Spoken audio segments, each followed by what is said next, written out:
I'm Chris Lawrence with your top stories in North Texas. 3 police officers were on board a plane that crashed, and one of them is in critical condition. Jobin Puneker spoke with Sergeant Joshua Boykin's close friend about that crash in Forney. Well, this plane crashed in a large open field here in Forney. It happened just after midnight on Saturday. And it happened in that large field more than 100 yards from a neighborhood on one side and a large warehouse on another. 3 Dallas police officers were hurt in that crash. Sergeant Joshua Boykin has the most serious injuries. I don't think reality set in yet.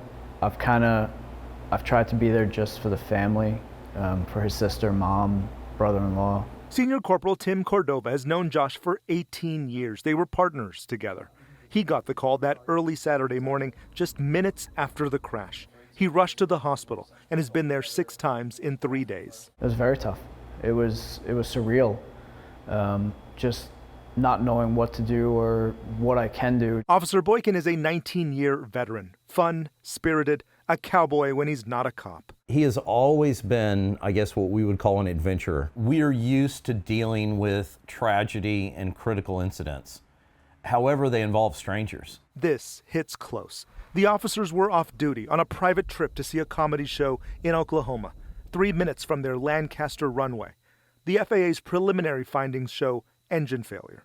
As for Sergeant Boykin, he suffered spinal injuries. He's not yet verbal, but is nodding yes or no to questions. We're getting little wins every day. Every little win that we're getting, we're taking, and it's a positive. There are fundraisers planned, including a cookout. Anything helps this sergeant who faces a long road of recovery and mounting bills ahead. He's a single dad of 2 kids. It's important for us to be right there by his side. In Dallas, I'm Jobin Puneker.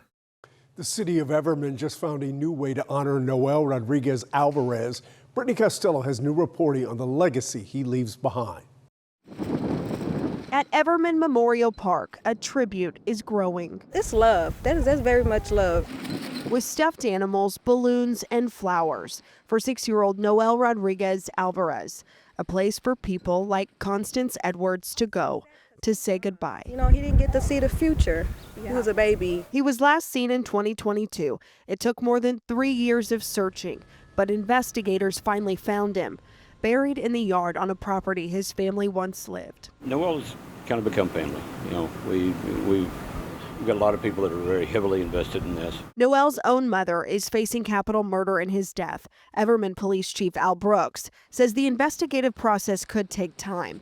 That's why the city wanted to create a place to honor his memory.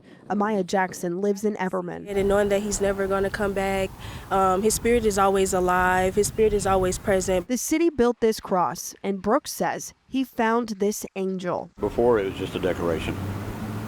Now she's got a purpose. It lights up in blue, Noel's favorite color. I'm hoping he knows that so many people care. Love.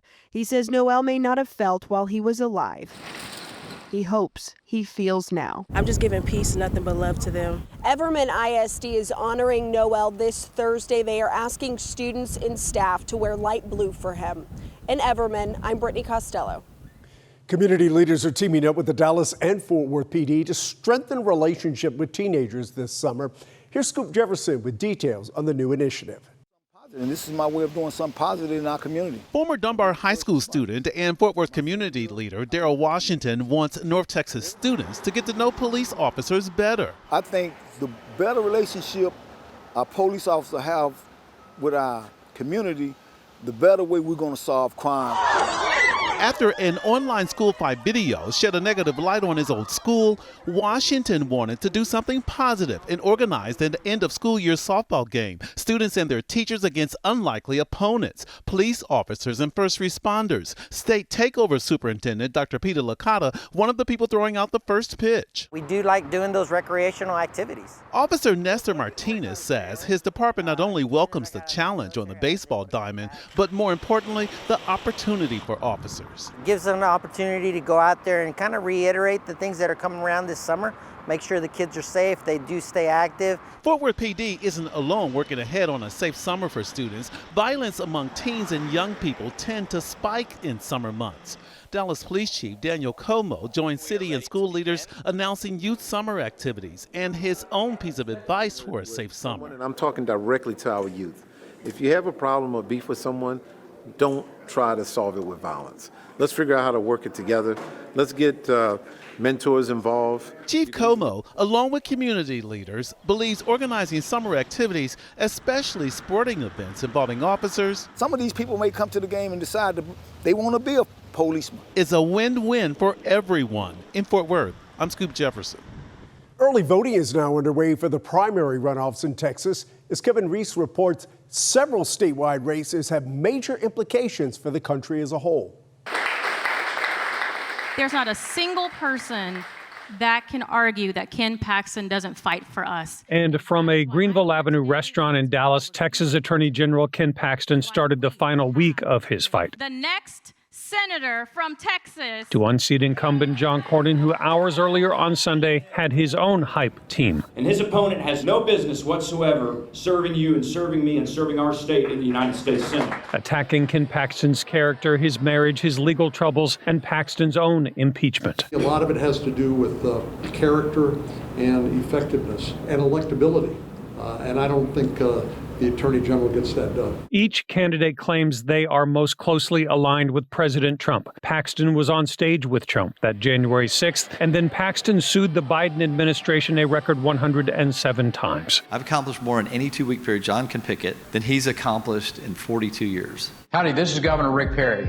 I want to ask you to vote early and vote for John Cornyn. Despite that endorsement today, a poll from Texas Southern University shows little difference, however, in a race against the Democratic Senate candidate James Tallarico. Cornyn only 1 percentage point ahead of Tallarico in a head-to-head comparison, and Paxton and Tallarico tied in a survey of likely voters. And the other race to watch, the redrawn District 33, Colin Allred against incumbent Julie Johnson. The Oakland Library today, a different take on the infamous January 6th. We all remember January 6th when this ex-NFL player was willing to lay hands if necessary. We have so much on the line in this election. I want to make sure that we have a representative who will stand up to this president. Candidates are making multiple campaign stops this week as early voting gets underway. In Dallas, I'm Kevin Reese. And election day for the runoff is next Tuesday. And those are your headlines from North Texas.